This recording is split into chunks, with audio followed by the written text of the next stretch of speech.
شروع اللہ کے نام سے جو سب پر مہربان ہے، بہت مہربان ہے۔ طاسیم میم، یہ اس کتاب کی آیتیں ہیں جو حقیقت واضح کرنے والی ہے۔ ہم ایمان والے لوگوں کے فائدے کے لیے تمہیں موسیٰ اور فرعون کے کچھ حالات ٹھیک ٹھیک پڑھ کر سناتے ہیں۔ واقعہ یہ ہے کہ فرعون نے زمین میں سرکشی اختیار کر رکھی تھی اور اس نے وہاں کے باشندوں کو الگ الگ گروہوں میں تقسیم کر دیا تھا، جن میں سے ایک گروہ کو اس نے اتنا دبا کر رکھا ہوا تھا کہ ان کے بیٹوں کو ذبح کر دیتا اور ان کی عورتوں کو زندہ چھوڑ دیتا تھا۔ حقیقت یہ ہے کہ وہ ان لوگوں میں سے تھا جو فساد پھیلایا کرتے ہیں، اور ہم یہ چاہتے تھے کہ جن لوگوں کو زمین میں دبا کر رکھا گیا ہے ان پر احسان کریں، ان کو پیشوا بنائیں، انہی کو ملک و مال کا وارث بنا دیں اور انہیں زمین میں اقتدار عطا کریں، اور فرعون، حامان اور ان کے لشکروں کو وہی کچھ دکھا دیں جس سے بچاؤ کی وہ تدبیریں کر رہے تھے۔ اور ہم نے موسیٰ کی والدہ کو الہام کیا کہ تم اس بچے کو دودھ پلاؤ، پھر جب تمہیں اس کے بارے میں کوئی خطرہ ہو تو اسے دریا میں ڈال دینا، اور ڈرنا نہیں اور نہ صدمہ کرنا، یقین رکھو ہم اسے واپس تمہارے پاس پہنچا کر رہیں گے اور اس کو پیغمبروں میں سے ایک پیغمبر بنائیں گے۔ اس طرح فرعون کے لوگوں نے اس بچے یعنی حضرت موسیٰ علیہ السلام کو اٹھا لیا تاکہ آخر کار وہ ان کے لیے دشمن اور غم کا ذریعہ بنے۔ بے شک فرعون، حامان اور ان کے لشکر بڑے خطا کار تھے، اور فرعون کی بیوی نے فرعون سے کہا کہ یہ بچہ میری اور تمہاری آنکھوں کی ٹھنڈک ہے، اسے قتل نہ کرو، کچھ بعید نہیں کہ یہ ہمیں فائدہ پہنچائے، یا ہم اسے بیٹا بنا لیں۔ اور یہ فیصلہ کرتے وقت انہیں انجام کا پتہ ہی نہیں تھا۔ ادھر موسیٰ کی والدہ کا دل بے قرار تھا، قریب تھا کہ وہ سارا راز کھول دیتی اگر ہم نے ان کے دل کو سنبھالا نہ ہوتا، تاکہ وہ ہمارے وعدے پر یقین کیے رہیں۔ اور انہوں نے موسیٰ کی بہن سے کہا کہ اس بچے کا کچھ سراغ لگاؤ۔ چنانچہ اس نے بچے کو دور سے اس طرح دیکھا کہ ان لوگوں کو پتہ نہیں چلا، اور ہم نے موسیٰ پر پہلے ہی سے یہ بندش لگا دی تھی کہ دودھ پلانے والیاں انہیں دودھ نہ پلا سکیں۔ اس لیے ان کی بہن نے کہا، کیا میں تمہیں ایسے گھر کا پتہ بتاؤں جس کے لوگ اس بچے کی پرورش کریں اور اس کے خیر خواہ رہیں؟ اس طرح ہم نے موسیٰ کو ان کی ماں کے پاس لوٹا دیا تاکہ ان کی آنکھ ٹھنڈی رہے اور وہ غمگین نہ ہو، اور تاکہ انہیں اچھی طرح معلوم ہو جائے کہ اللہ کا وعدہ سچا ہے، لیکن اکثر لوگ نہیں جانتے۔ اور جب موسیٰ اپنی بھرپور توانائی کو پہنچے اور پورے جوان ہو گئے تو ہم نے انہیں حکمت اور علم سے نوازا، اور نیک لوگوں کو ہم یوں ہی صلہ دیا کرتے ہیں۔ اور ایک دن وہ شہر میں ایسے وقت داخل ہوئے جب اس کے باشندے غفلت میں تھے، تو انہوں نے دیکھا کہ وہاں دو آدمی لڑ رہے ہیں، ایک تو ان کی اپنی برادری کا تھا اور دوسرا ان کی دشمن قوم کا۔ اب جو شخص ان کی برادری کا تھا اس نے انہیں ان کی دشمن قوم کے آدمی کے مقابلے میں مدد کے لیے پکارا۔ اس پر موسیٰ نے اس کو ایک مکہ مارا جس نے اس کا کام تمام کر دیا۔ پھر انہوں نے پچھتا کر کہا کہ یہ تو کوئی شیطان کی کارروائی ہے، حقیقت یہ ہے کہ وہ ایک کھلا دشمن ہے جو غلط راستے پر ڈال دیتا ہے۔ کہنے لگے، میرے پروردگار، میں نے اپنی جان پر ظلم کر لیا، آپ مجھے معاف فرما دیجئے۔ چنانچہ اللہ نے انہیں معاف کر دیا، یقیناً وہی ہے جو بہت بخشنے والا بڑا مہربان ہے۔ موسیٰ نے کہا، میرے پروردگار، آپ نے جو مجھ پر انعام کیا ہے تو میں آئندہ کبھی مجرموں کا مددگار نہیں بنوں گا۔ پھر صبح کے وقت وہ شہر میں ڈرتے ڈرتے حالات کا جائزہ لے رہے تھے، اتنے میں دیکھا کہ جس شخص نے کل ان سے مدد مانگی تھی وہ پھر انہیں فریاد کے لیے پکار رہا ہے۔ موسیٰ نے اس سے کہا کہ معلوم ہوا کہ تم تو کھلم کھلا شریر آدمی ہو۔ پھر جب انہوں نے اس شخص کو پکڑنے کا ارادہ کیا جو ان دونوں کا دشمن تھا تو اس اسرائیلی نے کہا، موسیٰ، کیا تم مجھے بھی اسی طرح قتل کرنا چاہتے ہو جیسے تم نے کل ایک آدمی کو قتل کر دیا تھا؟ تمہارا مقصد اس کے سوا کچھ نہیں کہ تم زمین میں اپنی زبردستی جماؤ، اور تم مسلح بننا نہیں چاہتے۔ اس کے بعد یہ ہوا کہ شہر کے بالکل دور دراز علاقے سے ایک شخص دوڑتا ہوا آیا۔ اس نے کہا کہ موسیٰ، سردار لوگ تمہارے بارے میں مشورے کر رہے ہیں کہ تمہیں قتل کر ڈالیں، اس لیے تم یہاں سے نکل جاؤ، یقین رکھو میں تمہارے خیر خواہوں میں سے ہوں۔ چنانچہ موسیٰ ڈرتے ڈرتے حالات کا جائزہ لیتے شہر سے نکل کھڑے ہوئے، کہنے لگے، میرے پروردگار، مجھے ظالم لوگوں سے بچا لے۔ اور جب انہوں نے مدین کی طرف رخ کیا تو کہا کہ مجھے پوری امید ہے کہ میرا پروردگار مجھے سیدھے راستے پر ڈال دے گا۔ اور جب وہ مدین کے کنویں پر پہنچے تو دیکھا کہ اس پر ایسے لوگوں کا ایک مجمع ہے جو اپنے جانوروں کو پانی پلا رہے ہیں، اور دیکھا کہ ان سے پہلے دو عورتیں ہیں جو اپنے جانوروں کو رو کے کھڑی ہیں۔ موسیٰ نے ان سے کہا، تم کیا چاہتی ہو؟ ان دونوں نے کہا، ہم اپنے جانوروں کو اس وقت تک پانی نہیں پلا سکتی جب تک سارے چرواہے پانی پلا کر نہیں نکل جاتے، اور ہمارے والد بہت بوڑھے آدمی ہیں۔ اس پر موسیٰ نے ان کی خاطر ان کے جانوروں کو پانی پلا دیا، پھر مڑ کر ایک سائے کی جگہ چلے گئے اور کہنے لگے، میرے پروردگار، جو کوئی بہتری تو مجھ پر اوپر سے نازل کر دے میں اس کا محتاج ہوں۔ تھوڑی دیر بعد ان دونوں عورتوں میں سے ایک ان کے پاس شرم و حیا کے ساتھ چلتی ہوئی آئی، کہنے لگی، میرے والد آپ کو بلا رہے ہیں تاکہ آپ کو اس بات کا انعام دیں کہ آپ نے ہماری خاطر جانوروں کو پانی پلایا ہے۔ چنانچہ جب وہ عورتوں کے والد کے پاس پہنچے اور ان کو ساری سرگزشت سنائی تو انہوں نے کہا کوئی اندیشہ نہ کرو، تم ظالم لوگوں سے بچائے ہو۔ ان دونوں عورتوں میں سے ایک نے کہا، ابا جان آپ ان کو اجرت پر کوئی کام دے دیجئے۔ آپ کسی سے اجرت پر کام لیں تو اس کے لیے بہترین شخص وہ ہے جو طاقتور بھی ہو، امانت دار بھی۔ ان کے باپ نے کہا، میں چاہتا ہوں کہ اپنی ان 2 لڑکیوں میں سے ایک سے تمہارا نکاح کر دوں، بشرطے کہ تم 8 سال تک اجرت پر میرے پاس کام کرو۔ پھر اگر تم 10 سال پورے کر دو تو یہ تمہارا اپنا فیصلہ ہوگا، اور میرا کوئی ارادہ نہیں ہے کہ تم پر مشقت ڈالوں۔ انشاءاللہ تم مجھے ان لوگوں میں سے پاؤ گے جو بھلائی کا معاملہ کرتے ہیں۔ موسیٰ نے کہا، یہ بات میرے اور آپ کے درمیان طے ہو گئی، دونوں مدتوں میں سے جو بھی میں پوری کر دوں تو مجھ پر کوئی زیادتی نہ ہوگی، اور جو بات ہم کر رہے ہیں اللہ اس کا رکھوالا ہے۔ پھر جب موسیٰ نے وہ مدت پوری کر لی اور اپنی اہلیہ کو لے کر چلے تو انہوں نے کوہ طور کی طرف سے ایک آگ دیکھی۔ انہوں نے اپنے گھر والوں سے کہا، ٹھہرو، میں نے ایک آگ دیکھی ہے، شاید میں وہاں سے تمہارے پاس کوئی خبر لے آؤں یا آگ کا کوئی انگارہ اٹھا لاؤں تاکہ تم گرمائی حاصل کر سکو۔ چنانچہ جب وہ اس آگ کے پاس پہنچے تو دائیں وادی کے کنارے پر جو برکت والے علاقے میں واقع تھی ایک درخت سے آواز آئی کہ اے موسیٰ، میں ہی اللہ ہوں، تمام جہانوں کا پروردگار، اور یہ کہ اپنی لاٹھی نیچے ڈال دو۔ پھر ہوا یہ کہ جب انہوں نے اس لاٹھی کو دیکھا کہ وہ اس طرح حرکت کر رہی ہے جیسے وہ سانپ ہو تو وہ پیٹ پھیر کر بھاگے اور مڑ کر بھی نہ دیکھا۔ ان سے کہا گیا کہ موسیٰ سامنے آؤ اور ڈرو نہیں، تم بالکل محفوظ ہو، اپنا ہاتھ اپنے گریبان میں ڈالو، وہ کسی بیماری کے بغیر چمکتا ہوا نکلے گا، اور ڈر دور کرنے کے لیے اپنا بازو اپنے جسم سے لپٹا لینا۔ اب یہ 2 زبردست دلیلیں ہیں جو تمہارے پروردگار کی طرف سے فرعون اور اس کے درباریوں کے پاس بھیجی جا رہی ہیں، وہ بڑے نافرمان لوگ ہیں۔ موسیٰ نے کہا، میرے پروردگار، میں نے ان کا ایک آدمی قتل کر دیا تھا، اس لیے مجھے ڈر ہے کہ وہ مجھے قتل نہ کر دیں، اور میرے بھائی ہارون کی زبان مجھ سے زیادہ صاف ہے، اس لیے ان کو بھی میرے ساتھ مددگار بنا کر بھیج دیجئے کہ وہ میری تائید کریں، مجھے اندیشہ ہے کہ وہ لوگ مجھے جھٹلائیں گے۔ ارشاد ہوا، ہم تمہارے بھائی کے ذریعے تمہارے ہاتھ مضبوط کیے دیتے ہیں اور تم دونوں کو ایسا دبدبہ عطا کر دیتے ہیں کہ ان کو ہماری نشانیوں کی برکت سے تم پر دسترس حاصل نہیں ہوگی، تم اور تمہارے پیروکار ہی غالب رہو گے۔ چنانچہ جب موسیٰ ان کے پاس ہماری کھلی ہوئی نشانیاں لے کر پہنچے تو انہوں نے کہا، یہ کچھ نہیں، بس بناوٹی جادو ہے، اور ہم نے یہ بات اپنے پچھلے باپ دادوں میں نہیں سنی۔ اور موسیٰ نے کہا، میرا پروردگار خوب جانتا ہے کہ کون اس کے پاس سے ہدایت لے کر آیا ہے، اور آخر کار بہتر ٹھکانہ کس کے ہاتھ آئے گا۔ یہ یقینی بات ہے کہ ظالم لوگ فلاح نہیں پائیں گے۔ اور فرعون بولا، اے دربار والو، میں تو اپنے سوا تمہارے کسی اور خدا سے واقف نہیں ہوں۔ حامان، تم ایسا کرو کہ میرے لیے گارے کو آگ دے کر پکواؤ اور میرے لیے ایک اونچی عمارت بناؤ تاکہ میں اس پر سے موسیٰ کے خدا کو جھانک کر دیکھوں، اور میں تو پورے یقین کے ساتھ یہ سمجھتا ہوں کہ یہ شخص جھوٹا ہے۔ غرض یہ کہ اس نے اور اس کے لشکروں نے زمین میں ناحق گھمنڈ کیا اور یہ سمجھ بیٹھے کہ انہیں ہمارے پاس واپس نہیں لایا جائے گا، اس لیے ہم نے اس کو اور اس کے لشکروں کو پکڑ میں لے کر سمندر میں پھینک دیا۔ اب دیکھ لو کہ ظالموں کا انجام کیسا ہوا۔ ہم نے انہیں قائد بنایا تھا جو لوگوں کو دوزخ کی طرف بلاتے تھے، اور قیامت میں ان کو کسی کی مدد نہیں پہنچے گی۔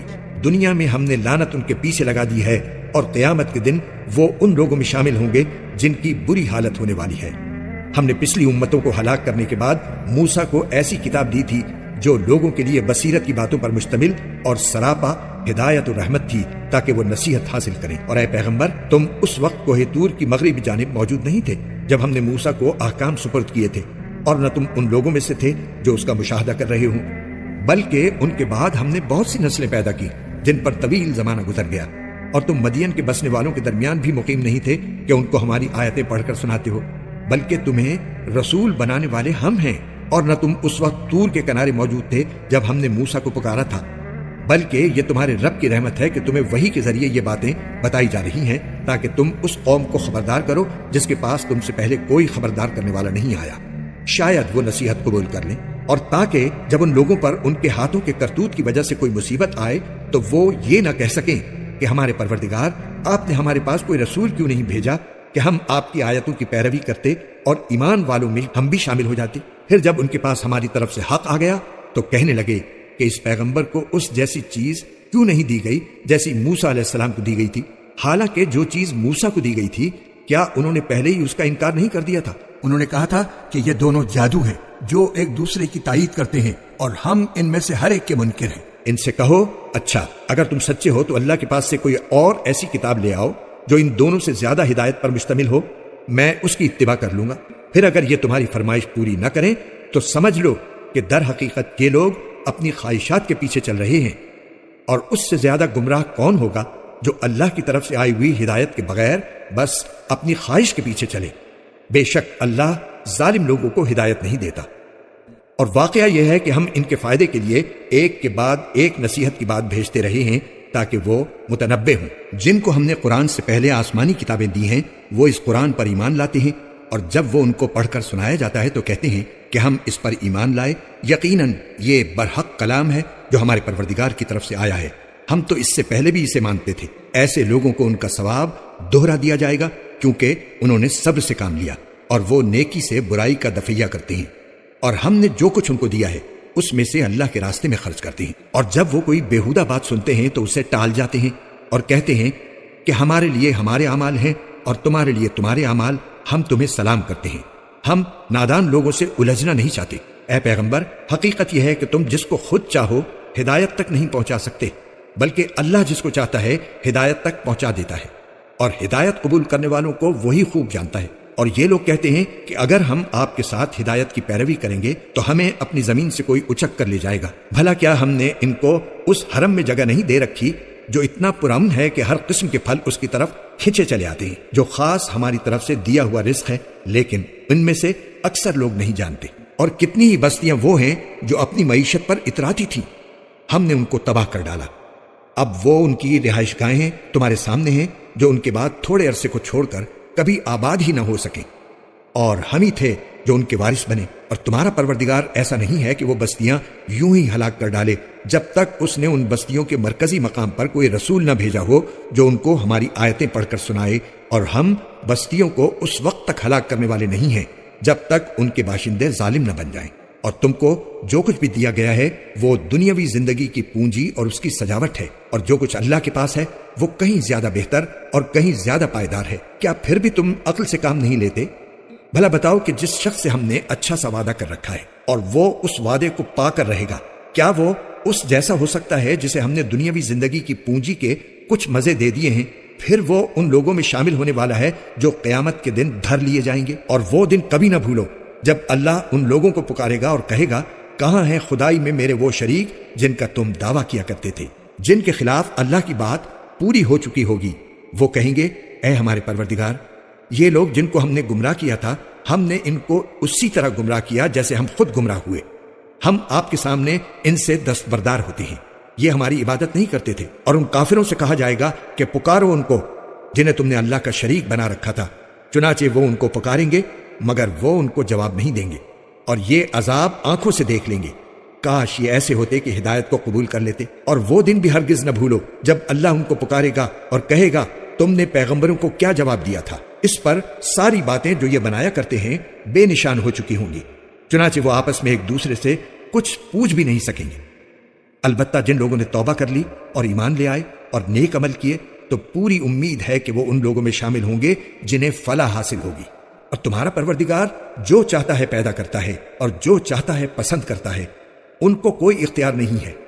اللہ ان کے شرک سے پاک اور بہت بالا و برتر ہے۔ اور تمہارا پروردگار ان باتوں کو بھی جانتا ہے جو ان کے سینے چھپائے ہوئے ہیں اور ان باتوں کو بھی جو یہ کھلم کھلا کرتے ہیں۔ اللہ وہی ہے، اس کے سوا کوئی عبادت کے لائق نہیں۔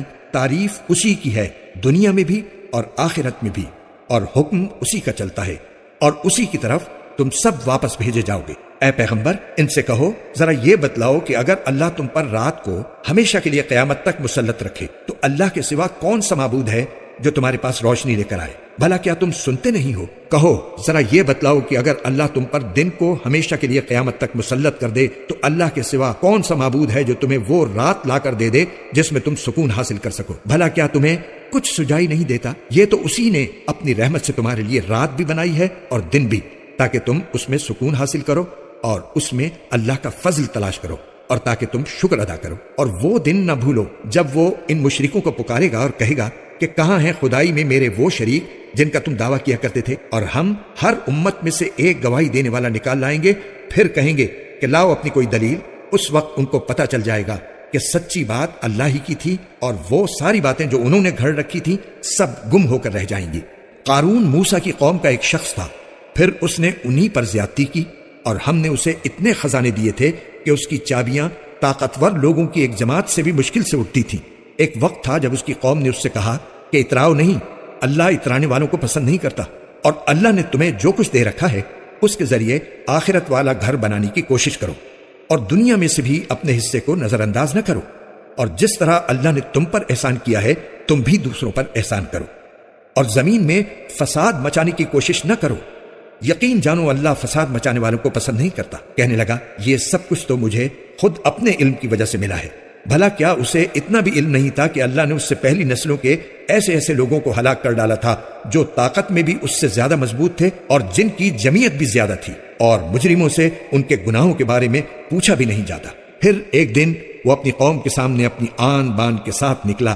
جو لوگ دنیاوی زندگی کے طلبگار تھے وہ کہنے لگے اے کاش ہمارے پاس بھی وہ چیزیں ہوتی جو قارون کو عطا کی گئی ہیں، یقیناً وہ بڑے نصیبوں والا ہے۔ اور جن لوگوں کو اللہ کی طرف سے علم عطا ہوا تھا انہوں نے کہا تم پر افسوس ہے کہ تم ایسا کہہ رہے ہو، اللہ کا دیا ہوا ثواب اس شخص کے لیے کہیں زیادہ بہتر ہے جو ایمان لائے اور نیک عمل کرے، اور وہ انہی کو ملتا ہے جو صبر سے کام لیتے ہیں۔ پھر ہوا یہ کہ ہم نے اسے اور اس کے گھر کو زمین میں دھسا دیا، پھر اسے کوئی ایسا گروہ میسر نہ آیا جو اللہ کے مقابلے میں اس کی مدد کرتا، اور نہ وہ خود اپنا بچاؤ کر سکا۔ اور کل جو لوگ اس جیسا ہونے کی تمنا کر رہے تھے کہنے لگے اوہو، پتہ چل گیا کہ اللہ اپنے بندوں میں سے جس کے لیے چاہتا ہے رزق میں وسعت کر دیتا ہے، اور جس کے لیے چاہتا ہے تنگی کر دیتا ہے۔ اگر اللہ نے ہم پر احسان نہ کیا ہوتا تو وہ ہمیں بھی زمین میں دھسا دیتا۔ اوہو، پتہ چل گیا کہ کافر لوگ فلا نہیں پاتے۔ وہ آخرت والا گھر تو ہم ان لوگوں کے لیے مخصوص کر دیں گے جو زمین میں نہ تو بڑائی چاہتے ہیں اور نہ فساد، اور آخری انجام پرہیزگاروں کے حق میں ہوگا۔ جو شخص کوئی نیکی لے کر آئے گا تو اس کو اس سے بہتر چیز ملے گی، اور جو کوئی بدی لے کر آئے گا تو جنہوں نے برے کام کیے ہیں ان کو کسی اور چیز کی نہیں، ان کے کیے ہوئے کاموں ہی کی سزا دی جائے گی۔ اے پیغمبر، جس ذات نے تم پر اس قرآن کی ذمہ داری ڈالی ہے وہ تمہیں دوبارہ اس جگہ پر لا کر رہے گا جو تمہارے لیے انسیت کی جگہ ہے۔ کہہ دو میرا رب اس سے بھی خوب واقف ہے جو ہدایت لے کر آیا ہے اور اس سے بھی جو کھلی گمراہی میں مبتلا ہے۔ اور اے پیغمبر، تمہیں پہلے سے یہ امید نہیں تھی کہ تم پر یہ کتاب نازل کی جائے گی، لیکن یہ تمہارے رب کی طرف سے رحمت ہے، لہٰذا کافروں کے ہرگز مددگار نہ بننا۔ اور جب اللہ کی آیتیں تم پر نازل کر دی گئی ہیں تو اس کے بعد یہ لوگ تمہیں ہرگز ان پر عمل کرنے سے روکنے نہ پائیں، اور تم اپنے رب کی طرف لوگوں کو دعوت دیتے رہو، اور ہرگز ان مشرکین میں شامل نہ ہونا، اور اللہ کے ساتھ کسی اور معبود کو نہ پکارو، اس کے سوا کوئی معبود نہیں ہے، ہر چیز فنا ہونے والی ہے سوائے اس کی ذات کے، حکومت اسی کی ہے اور اسی کی طرف تمہیں لوٹایا جائے گا۔